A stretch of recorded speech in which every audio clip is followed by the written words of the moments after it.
ku soo biir kanaalka sahanka dunida oo subscribe saar haddii aad ku cusub tahay. Assalaamu calaykum dhammaan akhyaarta sharafta leh ku soo dhawaada kanaalka sahanka dunida. Daahfurka dhagaxan ayaa ka mid ahaa waxyaabihii ugu muhiimsanaa ee taariikhda bini'aadamka laga helay, wuxuuna dunida ka dhaliyay buuq weyn, waxaana loogu magac daray Rosetta Stone. Haddaba intaana gudagalin barnaamijkeena, fadlan subscribe saar kanaalka, gambaleelkana taabo si ay muuqaaladeena kuu soo gaaraan.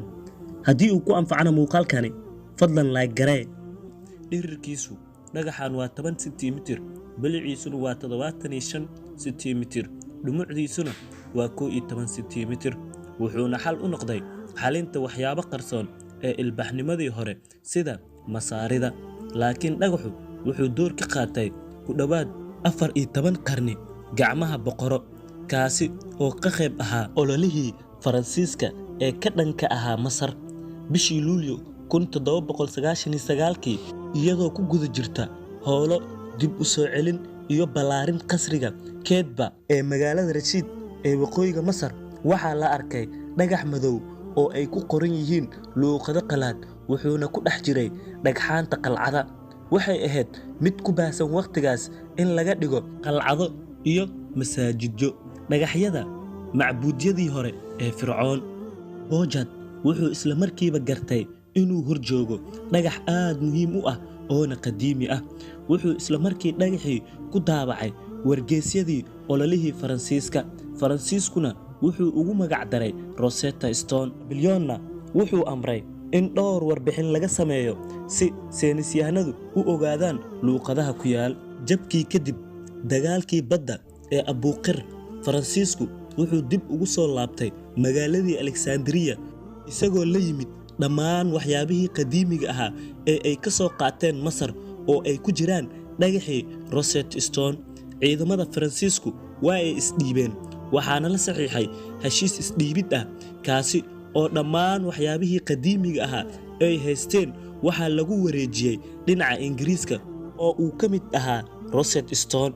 Ka hor daahfurka dhagaxa, luuqadda hieroglyphic waxay ahayd mid la yaab leh oona la ilaaway. Aqoon-yahanadu waa ay fahmi waayeen sirtiisa, balse daahfurka dhagaxa waxaa la helay luuqado badan sida hieroglyphic, demotic, luuqadda Giriiga iyo luuqaddii Ptolemist ee markaa ka talinaysay Masar iyo kuwa kale.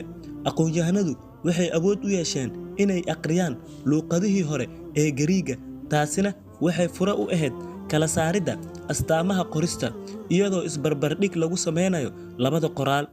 Laakiin ma ahayn howl fudud markii ugu horeysay ee la isku dayo in la kala furfuro dhagaxan.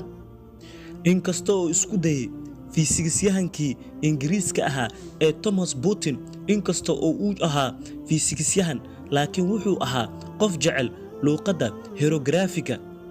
Sidoo kale dhakhtarkii reer Faransa ee Sylvester Disesi wuxuu isku dayay inuu fahmo koodharka isaga ka dambeeyay, laakiin kuma uusan guuleysan. Markaasuu saynisyahankii Faransiiska ahaa Jean-François Champollion oo isaga noqday ciyaartooy weyn oo ka qayb qaatay qeexidda luuqaddii hore ee Masaarida 1790 ilaa iyo 1832. Champollion wuxuu aad u jeclaa waxyaabaha qadiimiga ah ee Masar, wuxuuna arday ka ahaa luuqaddii hore ee Giriiga. Wuxuu awooday inuu helo nuqul dhagax ah. Wuxuu kaloo shaqaaleysiiyey wadaad Coptic ah oo la yiraahdo John El-Shafsi si uu ugu caawiyo qeexidda astaamaha iyo isku xirka luuqadda Coptic. Ku guuleystay 80meeyadii inuu qeexo luuqadda hieroglyphic oo uu dib u soo nooleeyo mar kale 14 qarni kadib, waxaana bilaabmay saynis cusub oo la xiriira ilbaxnimadii hore ee Masar.